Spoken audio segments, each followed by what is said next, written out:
Lora, your East Coast trainer, and today I'm going to show you how to lash the inner corners. So the inner corners are always the hardest part. If this is your isolation tweezer, what I like to do is come right through here, and then I'm going to isolate.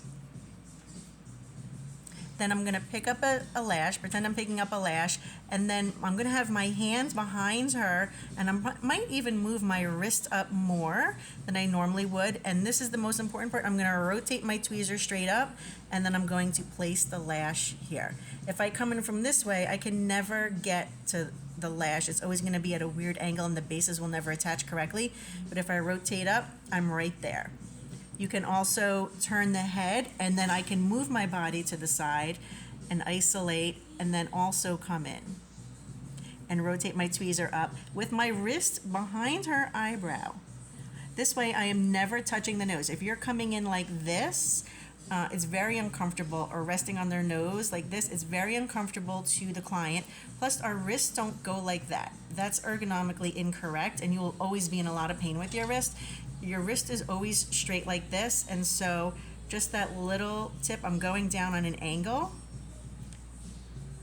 but because my tweezer is straight up, I'm able to get that inner corner. You can also rotate the lash within the actual tweezer, so the base is going to be facing towards my wrist almost, and it will go on perfectly. For the left eye, which is the one that is the most difficult for people, I'm going to isolate. Now I'm moving my body to the left as well, and I am now moving my wrist up on her forehead, and then I'm going to choke back on the tweezers and then apply the lash, the extension there. And you can see I'm never touching her eyes, I'm never touching her nose, and I'm getting the perfect straight angle.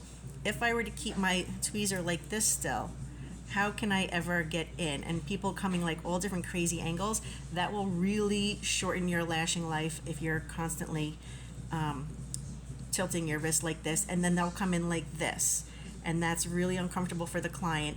And it's also takes more time to do that. If you're always right here and you're just dipping and sticking, look how easy that is.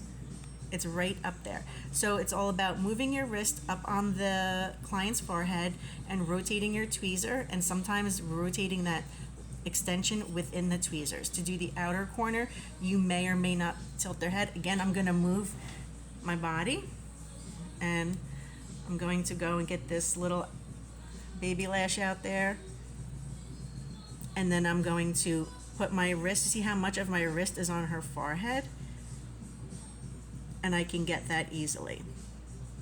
You can tilt her head even more and come in and get it like that. So we actually did the inner and outer corners. I'm not a big fan of moving the head, but you definitely can. I would rather just move my body, and look how that one just pops right out. My hand is back here behind the eyebrow always, and then coming straight down, ergonomically correct on her outer corner. And that's how you would lash the inner and outer corners.